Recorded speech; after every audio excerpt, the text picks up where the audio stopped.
Great. Good evening, I'm Patrick Harris, and tonight I'm talking about falling oil prices. When we first got assigned this project, I wanted to do something that interests me and something that was current, because, I mean, you can find anything online from years ago that inform people, but I wanted to do something that was current because current events are intriguing to me. I get updates on my phone all the time. And I was on the way home from Ryder last week, and I stopped to get gas, and I paid $1.86, which is the lowest I paid in years, probably since I started driving. So, and then I got updates on my phone all the time about OPEC and how they're being sold for record lows. So I thought, why is this happening? And so I decided I'm going to research it. I'm going to look it up, and I'll come and tell you guys about it.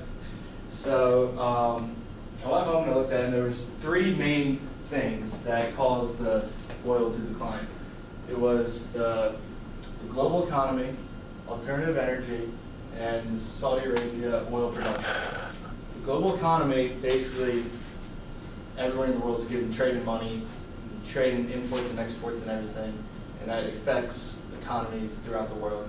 Basically, just one global economy. Alternative energy is with these new environmental friendly ways to do things, we want to find ways to not hurt the world that we live in because we want to live here. And the Saudi Arabia oil production, basically, that is the gold mine of oil in the world, and they have the most oil there. So the global economy. About 2000, 4 countries, Brazil, Russia, India, and China, started growing exponentially. At about 2010, their growth leveled off, and they predicted they'd grow a lot more, so they had a lot more invested in oil than they actually needed. So this slow, steady pace that they were at, the way they slowed off, they had more oil than they needed, or money invested into it. There was a surplus. And the economy is supply and demand. If you have more supply than demand, that's not good. While this was going on, the United States and Canada started to want to diminish their import of oil, so they started using fracking in our own land, which is you dig down, crush a rock, pour this special liquid in it, it expands, which allows more oil and gas to come out, which they can get out of the land. But they did that on our own land, so we didn't have to import it. Since this was going on, the U.S. doubled their oil production in the past 6 years. And because of this, our imports, USA and Canada's imports, have declined dramatically. Sorry. And oil production is still increasing today in the United States and Canada. So then, alternative energy. Why don't we just use something else? So, oil investments are high risk. In the UN meeting about 4 or 5 years ago, the climate chief said that we need to get out of oil because the fluctuation in price shows the high risk and you can't count on it always being stable.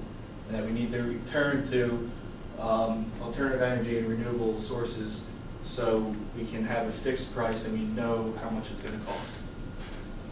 The alternative energy, it's eco-friendly, it's reliable, and it could be a way to replace oil. Now, we can't replace oil completely because we need it for transportation and other things that just you need oil for. So we can't change that. But we have a surplus of oil right now. So that's why it's being sold for so cheap.